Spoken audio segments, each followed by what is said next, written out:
Hi hello నమస్తే all. ఎలా ఉన్నారు అందరూ? I hope you are all doing good. Moral stories. ఈ రోజు నీతి కథ చూద్దాం. రాజగడిలో రాజు శివబాణుడు సింహాసనంపై కూర్చున్నాడు.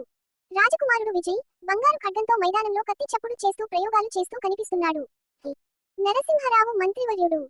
ప్రభు, యువరాజు ధైర్యవంతుడు, కాని ఓర్పు లేకుండా ఎదుగుతున్నాడు. రాజు. అవును, ఇది మా రాజ్యానికి భవిష్యత్లో లోపంగా మారకూడదు. ఆ రోజు సాయంకాలం నల్లటి మేఘాల మధ్య ఒక వింత వేషధారి రాజగడికి వచ్చాడు.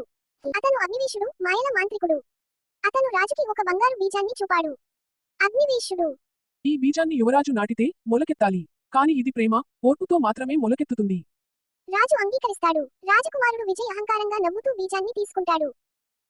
రేపు ఉదయం రాజకుమారుడు ఆ బీజాన్ని రాజవనంలోని తోటలో నాటాడు. నీళ్లు పోశాడు. 2 రోజులు, 4 రోజులు, మొలక లేదు. విజయ్. ఇది ఏదో మాయా, ఇది పనిచేయదు. అతను కోపంతో మట్టిని తన్ని చేతితో తుప్పేశాడు. అదే తోటలో చిన్నారి ఆనంద్ రోజు ఉదయం వచ్చి నీళ్లు పోస్తాడు. పాటలు పాడుతూ చెట్టుతో మాట్లాడుతాడు. ఆనంద్. తాగు చిట్టి మొలక, మిమ్మల్ని చూస్తే నాకు సంతోషం. చాలా రోజులు గడిచిన తర్వాత మొలక బయటపడుతుంది. కానీ అది ఆనంద్ నీళ్ల పక్కనే మాత్రమే మొలకెత్తుతుంది. విజయ్ ఆశ్చర్యపోతాడు. మాంత్రికుడు వస్తాడు. అగ్నివేశుడు. బలానికి, ధైర్యానికి మించిన శక్తి, ప్రేమ, ఓర్పు. రాజు అవ్వాలంటే నీకు ఇవి కావాలి. విజయ్ కన్నీళ్లతో ఆనంద్ దగ్గరికి వెళ్తాడు. విజయ్. నువ్వు నాకు నేర్పించినది మేము పుస్తకాల్లో నేర్చుకోలేము. ధన్యవాదాలు. కొన్ని సంవత్సరాల తర్వాత విజయ్ తండ్రి స్థానాన్ని స్వీకరిస్తాడు.